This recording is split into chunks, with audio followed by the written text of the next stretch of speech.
নমস্কার বন্ধুরা, ঝুমাস কিচেনে আপনাদেরকে স্বাগত। আজকে আমার রেসিপি ধোকলা বানানোর জন্য এখানে আমি 2 কাপ বেসন নিয়েছি 1 কাপ টক দই।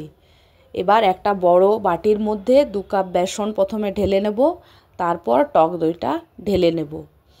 এরপর নিয়ে নেব 1 কাপ জল। জলটা একবারে ঢালবো না, প্রথমে হাফ ঢালবো। হাফ ঢেলে খুব ভালো করে একটা হুইস্কের সাহায্যে মেশাবো। আরও হাফ যে জলটা আছে সেটা ঢেলে নেব। এবার খুব ভালো করে হুইস্কের সাহায্যে একই ডিরেকশনে খুব ভালো করে মিশিয়ে নিতে হবে। দেখুন মিশ্রণটা হয়ে গেছে। এবার ওইটার মধ্যে দিয়ে দেবো স্বাদ অনুযায়ী লবণ, 1 চামচ চিনি, হলুদ আর খুব সামান্য পরিমাণে জোয়ান, আর দিয়ে দেবো 1 টেবিল চামচ তেল। তেলটা আপনারা সাদা তেল বা সরষের তেল যে কোনো তেল ব্যবহার করতে পারেন।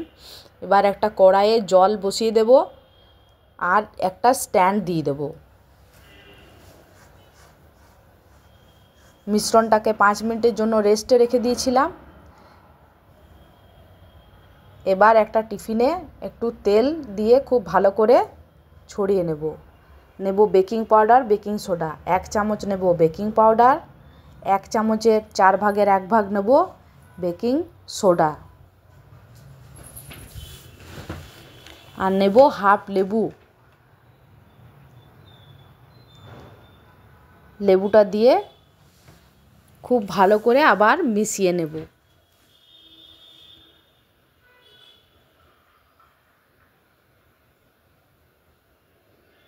এবার মিশ্রণটা টিফিনে দিয়ে দেবো। বেকিং পাউডার, বেকিং সোডার পর আর রাখার দরকার নেই, সঙ্গে সঙ্গে দিয়ে দিতে হবে, তাহলে খুব ভালো স্পঞ্জি এবং ফুলবে। এবার জলটা গরম হয়ে এসছে, এবার টিফিনটা রেখে দেবো কড়াইয়ে। টিফিনের ঢাকাটা খুব আলতো করে দিয়ে দেবো ওপরে, আর একটা বড় থালা কড়াইটা ঢাকা দিয়ে দেবো।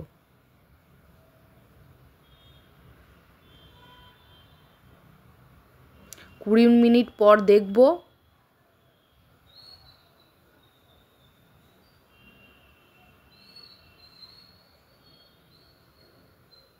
দেখুন কতটা ফুলে এসেছে ধোকলাটা। এবার একটা স্টিকের মাধ্যমে দেখে নেব ভেতর পর্যন্ত বেক হয়েছে কিনা।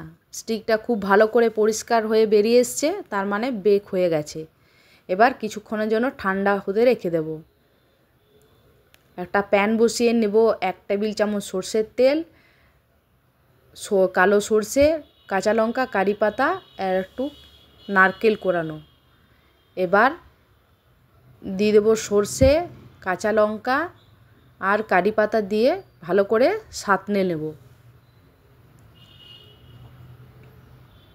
খুব ভালো করে সাঁতলানো হয়ে গেছে। এবার হাফ কাপের মতো জল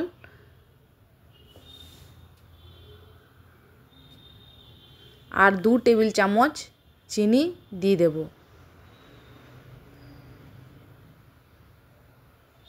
এবার একটা ছুরির সাহায্যে ধারগুলো কেটে নেব।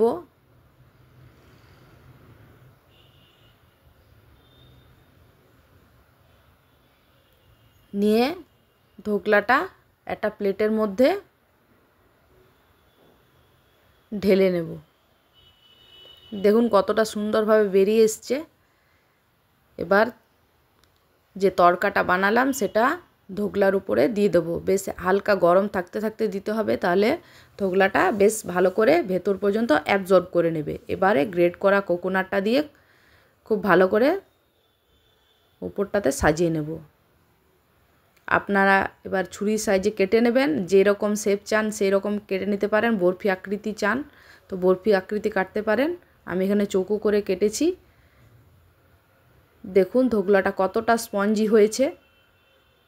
এইভাবে আপনারা বাড়িতে বানিয়ে দেখবেন, খেতে ভীষণ ভালো হয়। ভালো লাগলে লাইক করবেন, কমেন্ট করবেন, শেয়ার করবেন, সাবস্ক্রাইব করবেন। ধন্যবাদ।